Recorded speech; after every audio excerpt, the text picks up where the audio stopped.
படத்தை பற்றி விவரங்களை கூறி இந்த படம் வெற்றி பெறும், சத்யா வெற்றி பெறுவார் என உளம் நிறைந்து வாழ்த்திய என் அன்பு சகோதரர்களே, அப்பாவோட சண்டை போட்டு ஃபேமஸான வனிதா விஜயகுமார் அவர்களே, ரொம்ப அநியாயம். சண்டை போட்டு ஃபேமஸ் ஆனன்னு சொல்லுங்க. சண்டை போட்டு ஃபேமஸ் ஆன அது யார் கூடன்றது முக்கியம் இல்ல. நான் யார் கூட சண்டை போட்டாலும் ஃபேமஸ் ஆயிடுவேன். அதுதான் நீ சண்டையே போடுறது. நவீன கால பிரேமானந்தா அருமை தம்பி அம்பரீஷ் அவர்களே, அவனுக்கு ஏதாவது சம்பளம் கொடுத்தா அதை வாங்கிடு. அவன் அனுபவிச்ச மாதிரி இந்த படத்துல யாருமே அனுபவிக்கல. அவன் ஓவரா பேசிட்டு என்ன அடக்கமா பேச சொல்றான். என் பிள்ளைகளில் ஒருவன் அவன், திறமை மிக்கவன். அவனுக்கு இன்னும் ஒரு பெரிய காலம் இருக்கிறது.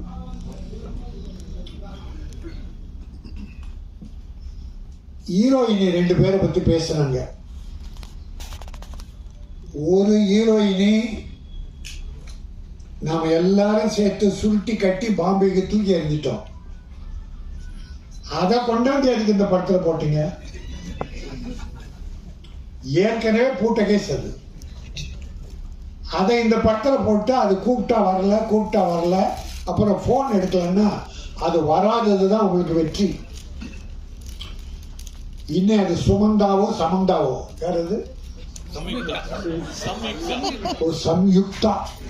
சம்யுக்தா 2 பேரையும் தமிழ் படத்தா யாரும் போடக்கூடாது.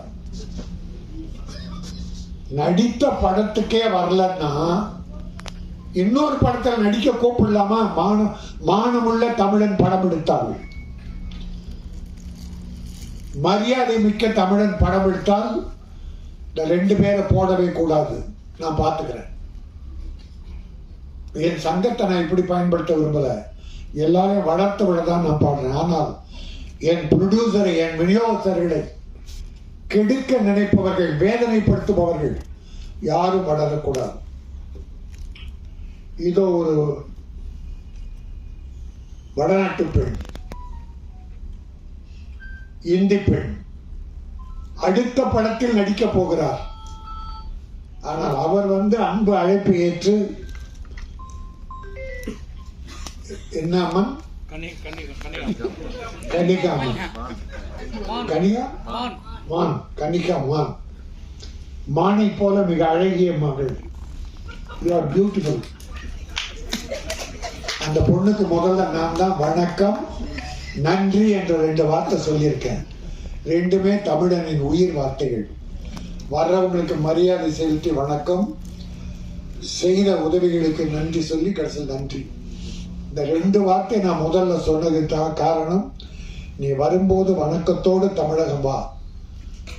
ப்ரொடியூசர்களுக்கு நம்பிக்கையோடு நடந்து கொள். அவர்களால் உயர், அவர்களுக்கு நன்றியோடு இரு. இதற்காக வணக்கம் நன்றி அந்த மானுக்கு சொல்லி கொடுத்தேன். If you don't come next film, no, if they call you, that என் அருமை தம்பி, rip you off. Remember that. Thirumalai எடுத்த உடனே வேதனையை குரலை கொட்டி தீர்த்தான். ப்ரொடியூசர் இவ்வளவு கஷ்டப்படுறாங்க, காலம்லாம் கட்டிட்டு இருக்குமே. எவன் கேட்கிறான்? ப்ரொடியூசர் கேட்கிறானா? யாரையோ குறை சொல்றான், ப்ரொடியூசர் கேட்கிறானா? ஒரு படம் புதுமுகமா போட்டு படம் எடுத்து டைரக்டருடைய திறமையாகும்.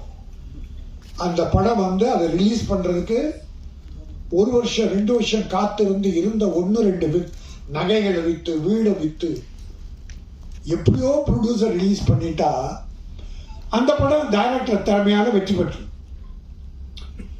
ஆனால் போற ப்ரொடியூசர் ஹீரோ கிட்ட போறான்.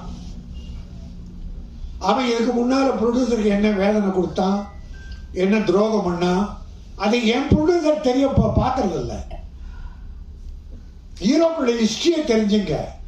ப்ரொடியூசரை வாழ வச்சிருக்கானா அழிச்சிருக்கானா என்பதை தெரிந்து கொண்டு அவனை வளர விடுங்கள். நன்றி மறந்தவர்கள் நிறைய பேர், எல்லாரையும் சொல்லல. எல்லா நடிகர்களையும் சொல்லல, நன்றி உள்ளவர்கள் இருக்கிறார்கள். தன்னை வளர்த்து விட்ட ப்ரொடியூசர் உன்னை ஹீரோவை போடும்போது கார்ல வந்திருப்பான் கோயம்புத்தூர்ல இருந்து, படம் எடுத்து ரிலீஸ் பண்ணிட்டு சென்னையில இருந்து பஸ்ல போவான், காரு பங்களா எல்லாம் வித்துட்டு. நீ கார்ல போற, ஒரு நன்றி வேண்டாமா? கை நீட்டி சம்பளம் பெற்றோமே, அந்த தயாரிப்பாளர் பஸ்லயே நடந்து போறாரு. முடிந்த உதவிகளை இல்லை இன்னொரு தேதி கொடுத்து அவரை தூக்கி விடுவோம் என்று யாராவது நினைக்கிறார்களா? அப்படி நினைத்தால் அவர்கள் நான் வணங்கும் தெய்வம். உதவி செய்ய வேண்டும், அதுதான் மனித தன்மை.